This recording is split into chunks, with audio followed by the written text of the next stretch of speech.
കേരള തീരത്തിന് അടുത്തായി അറബിക്കടലിൽ വീണ്ടും ഒരു ചരക്ക് കപ്പലിൽ കൂടി തീപിടുത്തമുണ്ടായിരിക്കുന്നു.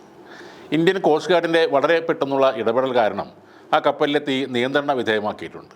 സ്ഥിതിഗതികൾ സൂക്ഷ്മമായി നിരീക്ഷിച്ചു വരികയാണെന്ന് കോസ്റ്റ് ഗാർഡ് അറിയിച്ചിട്ടുണ്ട്. മലേഷ്യയിലെ പോർട്ട് ക്ലാങ്ങിൽ നിന്ന് മുംബൈയിലെ നവാഷേബാദ് തുറമുഖത്തേക്ക് സഞ്ചരിക്കുകയായിരുന്നു ഈ കപ്പൽ. അറബിക്കടലിൽ കൊച്ചി തീരത്ത് നിന്നും 50 നോട്ടിക്കൽ മൈൽ അകലെ വെച്ചാണ് ഈ തീപിടുത്തം ഉണ്ടായത്.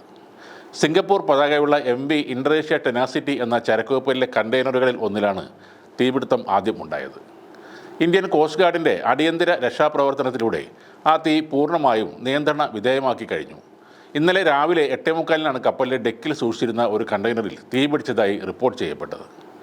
ഈ തീപിടുത്തമുണ്ടായ വിവരം അറിഞ്ഞ ഉടൻ തന്നെ കോസ്റ്റ് ഗാർഡിൻ്റെ ഓഫ് ഷോർ കപ്പലായ സാചേതിനെ അവിടേക്ക് രക്ഷാ ദൗത്യത്തിനായി പറഞ്ഞയക്കുകയായിരുന്നു. കൂടെ കോസ്റ്റ് ഗാർഡിൻ്റെ ഡോണിയർ വിമാനവും നിരീക്ഷണത്തിനായി അവിടെ എത്തിയിരുന്നു.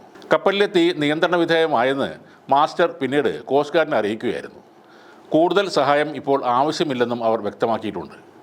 കപ്പൽ ഇപ്പോൾ മുംബൈ തീരത്തേക്ക് സഞ്ചരിച്ചു കൊണ്ടിരിക്കുകയാണെന്നും തങ്ങൾ കപ്പലിനെ സൂക്ഷ്മമായി നിരീക്ഷിക്കുന്നുണ്ടെന്നും കോസ്റ്റ് ഗാർഡും അറിയിച്ചിട്ടുണ്ട്.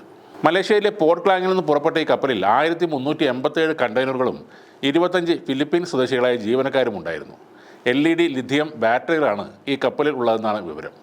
ജൂൺ 8-ന് പോർട്ട് ക്ലാങ്ങിൽ നിന്ന് പുറപ്പെട്ട് നാളെ മുംബൈയിൽ എത്തേണ്ടതാണ് ഈ കപ്പൽ. ഇപ്പോൾ എന്തായാലും മുംബൈയിലേക്കുള്ള യാത്രയിലാണ് ഈ കപ്പൽ. കേരള തീരത്തോട് ചേർന്ന് അറബിക്കടലിൽ ഇപ്പോൾ നിരവധി കപ്പൽ അപകടങ്ങളാണ് ഉണ്ടാകുന്നത്. ഈ കപ്പൽ അപകടവുമായി ബന്ധപ്പെട്ട് സംസ്ഥാന സർക്കാർ അനാസ്ഥ കാണിക്കുകയാണെന്ന് ആരോപിച്ചുകൊണ്ട് സംസ്ഥാന വ്യാപക പ്രക്ഷോഭത്തിന് കോൺഗ്രസ് ഇറങ്ങിയിരുന്നു. കപ്പൽ അപകടങ്ങളെ സർക്കാർ ഗൗരവത്തോടെ കാണുന്നില്ല എന്നാണ് കോൺഗ്രസിൻ്റെ ആരോപണം.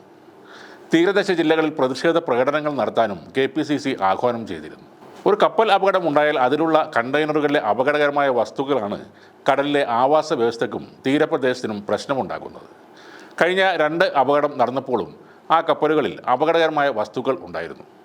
എന്നാൽ വലിയ തോതിലുള്ള ഒരു മലിനീകരണമൊന്നും ഇവിടെ സംഭവിച്ചിട്ടില്ല.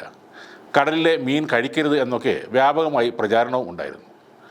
ചരക്ക് കപ്പൽ കടലിൽ മുങ്ങി കണ്ടെയ്നറുകൾ കടലിൽ പതിച്ചതിനെ തുടർന്ന് മീൻ കഴിക്കുന്നതുമായി ബന്ധപ്പെട്ട് ഉണ്ടായ ഈ തെറ്റായ പ്രചാരണങ്ങൾക്ക് അടിസ്ഥാനം ഒന്നും ഇല്ലെന്ന് ഇവിടുത്തെ ജനങ്ങളെ ബോധ്യപ്പെടുത്താൻ വേണ്ടി ആലപ്പാട് പഞ്ചായത്ത് ഭരണസമിതിയുടെ നേതൃത്വത്തിൽ കടൽ വിഭവങ്ങൾ അടങ്ങുന്ന ഒരു കടൽ സദ്യ ഒരുക്കിയിരുന്നു.